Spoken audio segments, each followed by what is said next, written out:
untuk Bapak Ustadz Rafiq untuk menyampaikan topik yang pertama.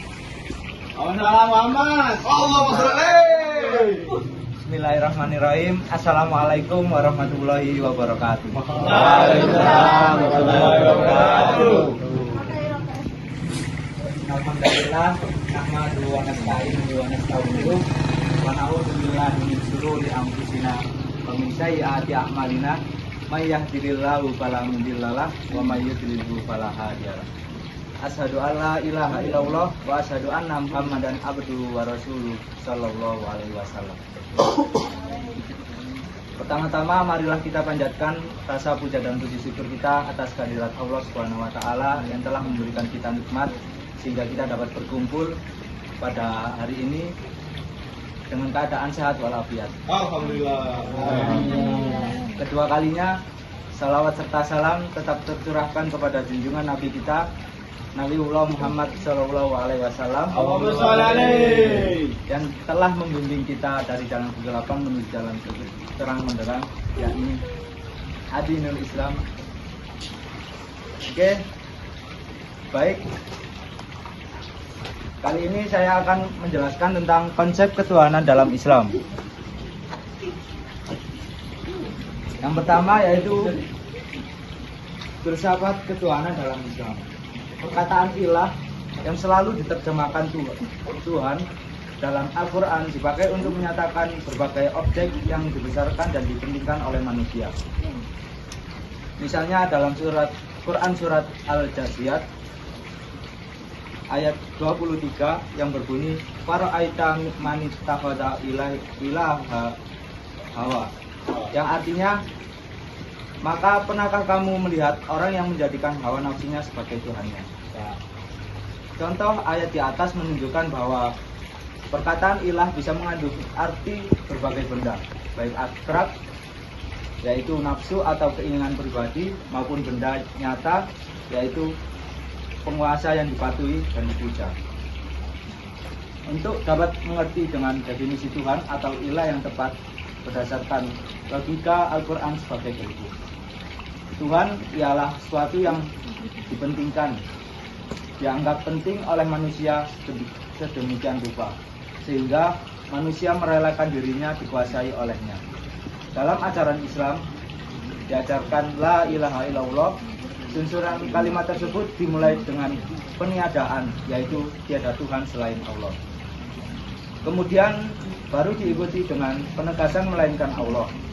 Hal itu berarti seorang muslim harus membersihkan diri dari segala macam Tuhan terlebih dahulu, sehingga yang ada di dalam hatinya hanya ada satu Tuhan, yaitu Allah Subhanahu wa taala. Yang kedua, pembuktian wujud Tuhan. Adanya alam organisasinya yang menakjubkan dan rahasianya yang pelik tidak boleh tidak memberikan penjelasan bahwa ada sesuatu kekuatan yang telah menciptakannya, suatu akal yang tidak ada batasnya. Setiap manusia normal percaya bahwa dirinya ada dan percaya pula bahwa alam ini ada. Dengan dasar itu dan dengan kepercayaan inilah dijadikan setiap bentuk kegiatan ilmiah dan kehidupan. Jika percaya tentang eksistensi alam, maka secara logika harus percaya tentang adanya pencipta alam. Pernyataan yang mengatakan percaya adanya makhluk tetapi menolak adanya khalik adalah suatu pernyataan yang berasal dari tidak ada tanpa diciptakan. Segala sesuatu bagaimanapun ukurannya pasti ada penyebabnya. Oleh karena itu, bagaimana akan percaya bahwa alam semesta yang demikian luasnya ada dengan sendirinya tanpa pencipta. Yang ketiga yaitu proses pentingnya iman. Benih iman yang dibawa dalam kandungan memerlukan pemupukan yang berkesinambungan. Benih yang unggul apabila tidak disertai pemeliharaan yang intensif, besar kemungkinan menjadi punah. Demikian pula hanya dengan benih iman. Berbagai pengaruh terhadap seseorang yang akan mengarahkan iman atau kepribadian seseorang, baik yang datang dari lingkungan keluarga, masyarakat, pendidikan maupun lingkungan termasuk benda hati seperti cuaca, tanah, air, dan lingkungan flora serta fauna. Pengaruh pendidikan keluarga secara langsung maupun tidak langsung, baik yang disengaja maupun tidak sengaja, amat berpengaruh terhadap iman seseorang. Tingkah laku orang tua dalam rumah tangga senantiasa merupakan contoh dan teladan bagi anak-anaknya.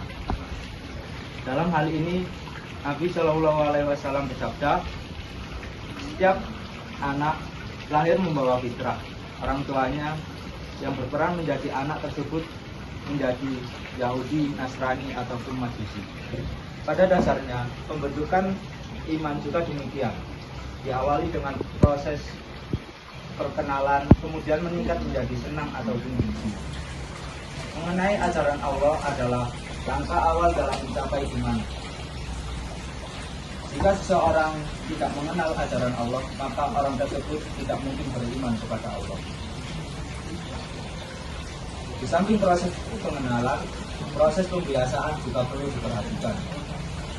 Karena tanpa pembiasaan, seseorang bisa saja semula benci juga menjadi senang. Seorang anak harus dibiasakan untuk melaksanakan apa yang diperintahkan oleh Allah dan menjauhi hal-hal yang dilarang, agar kelak dewasa menjadi senang dan terampil dalam melaksanakan ajaran-ajaran. Yang keempat yaitu keimanan dan ketakwaan. Seseorang dinyatakan iman bukan hanya percaya terhadap sesuatu, melainkan kepercayaan itu mendorong untuk mengucapkan dan melakukan sesuatu sesuai dengan keyakinan. Karena itu, iman bukan hanya percaya atau diucapkan, melainkan menyatu secara utuh dalam diri seseorang yang membuktikan dalam perbuatannya. Dalam surat Al-Baqarah ayat 165 dikatakan bahwa orang yang beriman adalah orang yang amat sangat cinta kepada Allah. Oleh karena itu, beriman kepada Allah berarti amat sangat rindu terhadap ajaran Allah.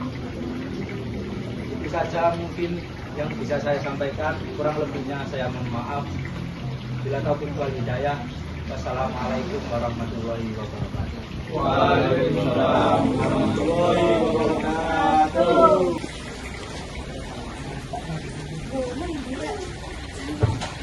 Baik untuk jamaah sekalian, mari kita sambut yaitu Ustadz Panjang untuk menyampaikan materi yang selanjutnya. Alhamdulillah Muhammad. Karena tadi sudah dibuka oleh Al-Ustadz Al-Habib Raffi Witanto. Di sini saya meneruskan materi yaitu hakikat manusia menurut Islam. Di poin pertama yaitu konsep manusia dalam Al-Quran. Dalam Al-Quran istilah manusia ditemukan 3 kosakata yang berbeda dengan makna manusia. Akan tetapi memiliki substansi yang berbeda yaitu kata basyar, insan, dan al-inas. Kata basyar dalam Al-Quran disebutkan sebanyak 37 kali, salah satunya Al-Kahfi ayat 110 yaitu innama ana basyarun mislukum, yang artinya sesungguhnya aku ini hanya seorang manusia seperti kamu. Kata basyar selalu dihubungkan pada sifat-sifat biologis manusia seperti asalnya dari tanah liat atau lempung kering. Kata insan disebutkan dalam Al-Quran sebanyak 65 kali, di antara surat Al-Alaq ayat 5 yaitu Al-lama insana malam ya'lam, yang artinya dia mengajarkan manusia apa yang tidak diketahuinya. Konsep insan selalu dihubungkan pada sifat psikologis atau spiritual manusia sebagai makhluk yang berpikir. Selanjutnya, di samping itu, manusia menurut Islam dikemukakan dalam pandangan Muhammad Qutb. Beliau menyatakan bahwa manusia terdiri dari 3 unsur yang internal yaitu jasmani, akal, dan hati. Ketiga unsur ini atau roh, akal, dan tubuh, ketiga-tiganya membentuk satu wujud yang utuh yang disebut manusia.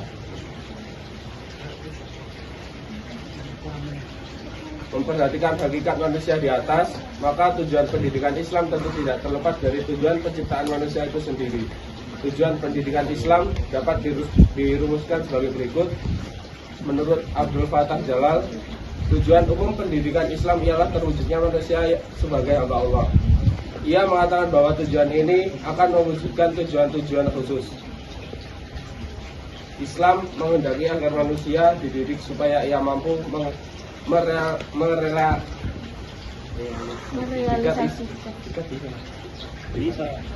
merealisasikan tujuan hidupnya sebagaimana yang telah digariskan oleh Allah.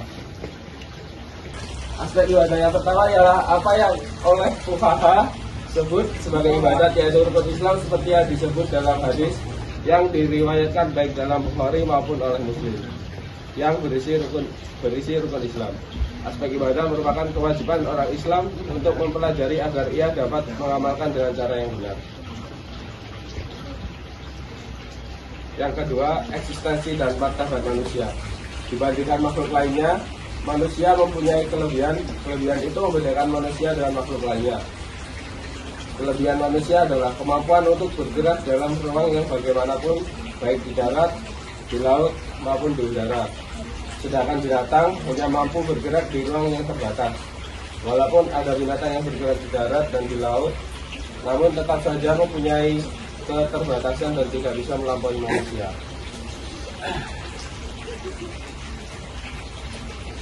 Dalam Islam, setiap anak yang lahir memiliki fitrah, sehingga kedua orang tuanya hanya yang menjadikan dirinya Yahudi, Nasrani, atau Majusi. Pandangan ini disepakati oleh pakar pendidikan Islam menamai teori fitrah manusia, yaitu seperangkat kemampuan dasar yang memiliki kecenderungan berkembang. Menurut aliran psikologi disebut potensialitas atau disposisi. Aliran psikologi behaviorisme disebut prepotens refleks atau kemampuan dasar yang otomatis dapat berkembang. Islam memandang bahwa fitrah mengandung makna kejadian yang di dalamnya berisi potensi beragama yang benar dan lurus, yaitu Islam. Potensi dasar ini dapat diubah oleh siapapun atau lingkungan apapun, karena fitrah merupakan ciptaan Allah yang tidak akan mengalami perubahan, baik isi maupun bentuknya dalam tiap pribadi manusia. Berdasarkan interpretasi demikian, maka pendidikan Islam cenderung berpaham nativisme, yaitu suatu paham yang menyatakan bahwa perkembangan manusia dalam hidupnya secara mutlak ditentukan oleh potensi dasarnya. Mungkin dari materi saya cukup segitu. Sekian. Wassalamualaikum warahmatullahi wabarakatuh. Waalaikumsalam warahmatullahi wabarakatuh. Baik para jamaah sekalian, karena materi sudah disampaikan semua, mari kita akhiri dengan membaca doa dan alhamdulillah bersama-sama. Alhamdulillahirabbil alamin. Baik, terima kasih untuk Bapak Ustadz Kafir dan juga Bapak Ustadz Pacar yang telah hadir di tengah-tengah kami. Terima kasih. Saya akhiri. Wassalamualaikum warahmatullahi wabarakatuh. Waalaikumsalam warahmatullahi wabarakatuh. Ini karya kita.